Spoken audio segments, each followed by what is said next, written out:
Lord said to Moses and Aaron, "When anyone has a swelling or a rash or a shiny spot on their skin that may be a defiling skin disease, they must be brought to Aaron the priest or to one of his sons who is a priest.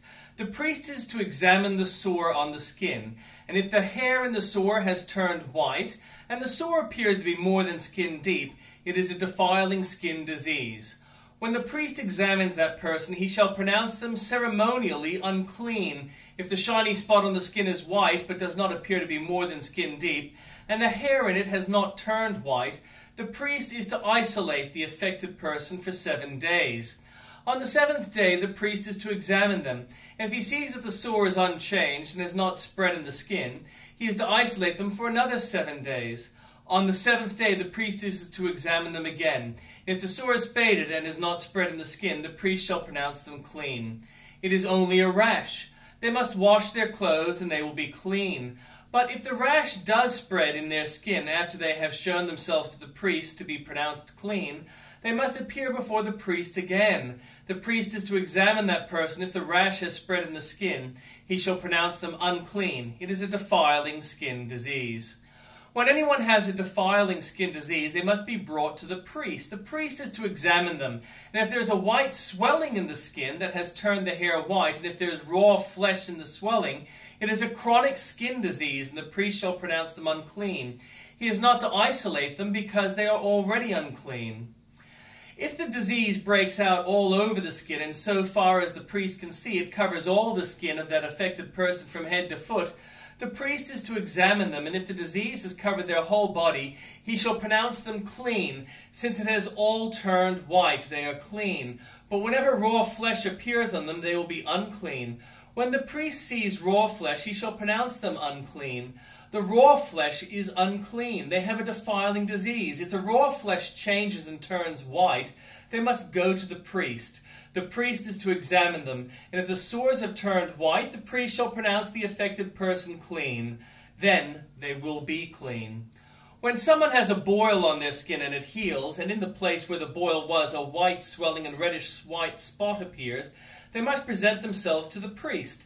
The priest is to examine it, and if it appears to be more than skin deep and the hair in it has turned white, the priest shall pronounce that person unclean.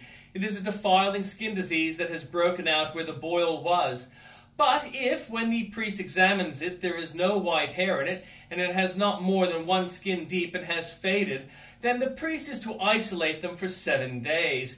If it is spreading in the skin, the priest shall pronounce them unclean. It is a defiling disease. But if the spot is unchanged and is not spread, it is only a scar from the boil, and the priest shall pronounce them clean. When someone has a burn on their skin and a reddish white or white spot appears in the raw flesh of the burn, the priest is to examine the spot. And if the hair in it has turned white, and it appears to be more than skin deep, it is a defiling disease that has broken out in the burn. The priest shall pronounce them unclean. It is defiling skin disease, but if the priest examines it and there is no white hair in the spot, and if it is not more than skin deep and has faded, then the priest is to isolate them for 7 days. On the 7th day, the priest is to examine that person. If it is spreading in the skin, the priest shall pronounce them unclean. It is a defiling skin disease. If, however, the spot is unchanged and is not spread in the skin but is faded, it is a swelling from the burn, and the priest shall pronounce them clean. It is only a scar from the burn. If a man or woman has a sore on their head or chin, the priest is to examine the sore. And if it appears to be more than skin deep and the hair in it is yellow and thin, the priest shall pronounce them unclean. If it is a defiling skin disease on the head or chin. But if when the priest examines the sore, it does not seem to be more than skin deep and there is no black hair in it, then the priest is to isolate the affected person for 7 days. On the 7th day, the priest is to examine the sore, and if it has not spread and there is no yellow hair in it, and it does not appear to be more than skin deep, then the man or woman must shave themselves except for the affected area, and the priest is to keep them isolated another 7 days. On the 7th day, the priest is to examine the sore, and if it has not spread in the skin and it appears to be no more than skin deep, the priest shall pronounce them clean. They must wash their clothes, and they will be clean. But if the sore does spread in the skin, after they are pronounced clean, the priest is to examine them. If he finds that the sore has spread in the skin, he does not need to look for yellow hair. They are unclean. If, however, the sore is unchanged so far as the priest can see, and if black hair has grown in it, the affected person is healed. They are clean, and the priest shall pronounce them clean. When a man or woman has white spots on their skin, the priest is to examine them, and if the spots are dull white, it is a harmless rash that is broken out on the skin. They are clean. A man who has lost his hair and is bald is clean. If he has lost his hair from the front of his scalp and has a bald forehead, he is clean. But if he has a reddish-white sore on his bald head or forehead, it is a defiling disease breaking out on his skin or forehead. The priest is to examine him, and if the swollen sore on his head or forehead is reddish-white like a defiling skin disease, the man is diseased and is unclean. The priest shall pronounce him unclean because of the sore on his head. Anyone with such a defiling disease must wear torn clothes. Let their hair be unkempt, cover the lower part of their face, and cry out, "Unclean, unclean!" As long as they have the disease, they remain unclean. They must live alone. They must live outside the camp.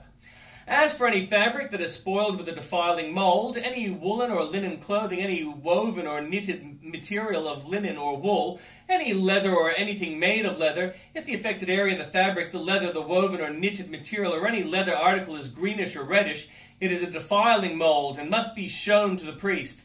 The priest is to examine the affected area and isolate the article for 7 days.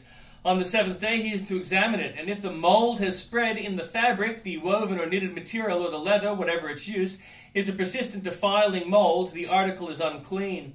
He must burn the fabric, the woven or knitted material of wool or linen, or any other leather article that has been spoiled, because the defiling mold is persistent. The article must be burned. But if when the priest examines it, the mold has not spread in the fabric, woven or knitted material, or the leather article, he shall order that the spoiled article be washed. Then he is to isolate it for another 7 days. After the article has been washed, the priest is to examine it again, and if the mold has not changed its appearance, even though it has not spread, it is unclean. Burn it, no matter which side of the fabric has been spoiled.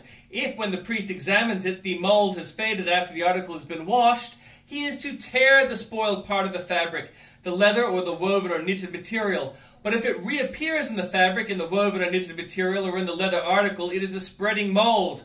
Whatever has the mold must be burned. Any fabric, woven or knitted material, or any leather article that has been washed and is rid of the mold must be washed again. Then it will be clean. These are the regulations concerning defiling molds in woolen or linen clothing, woven or knitted material, or any leather article, for pronouncing them clean or unclean. New Testament reading. While they were eating, Jesus took bread, and when he had given thanks, he broke it and gave it to his disciples, saying, "Take and eat. This is my body." Then he took a cup, and when he had given thanks, he gave it to them, saying, "Drink from it, all of you. This is my blood of the covenant, which is poured out for many for the forgiveness of sins. I tell you, I will not drink from this fruit of the vine from now on until that day when I drink it new with you in my Father's kingdom." When they had sung a hymn, they went out to the Mount of Olives.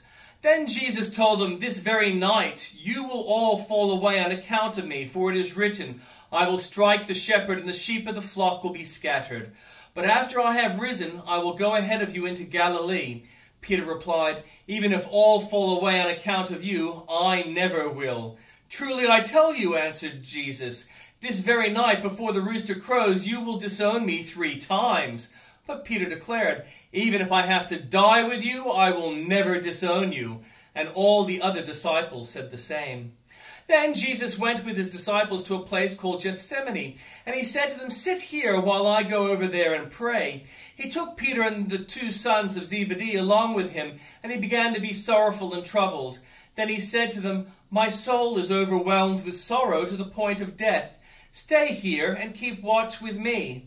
Going a little farther, he fell with his face to the ground and prayed, "My Father, if it is possible, may this cup be taken from me. Yet not as I will, but as you will." Then he returned to his disciples and found them sleeping. "Couldn't you men keep watch with me for 1 hour?" he asked Peter.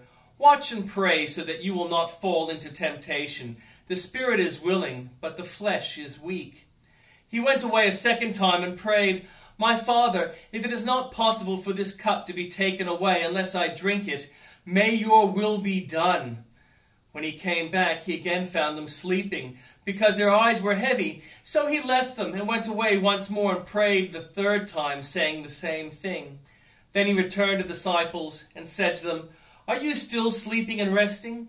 Look, the hour has come, and the Son of Man is delivered into the hands of sinners. Rise, let us go. Here comes my betrayer." While he was still speaking, Judas, one of the 12, arrived. With him was a large crowd armed with swords and clubs, sent with the chief priests and the elders of the people. Now the betrayer had arranged a signal with them. "The one I kiss is the man. Arrest him." Going at once to Jesus, Judas said, "Greetings, Rabbi," and kissed him. Jesus replied, "Do what you came for, friend." Then the men stepped forward, seized Jesus, and arrested him.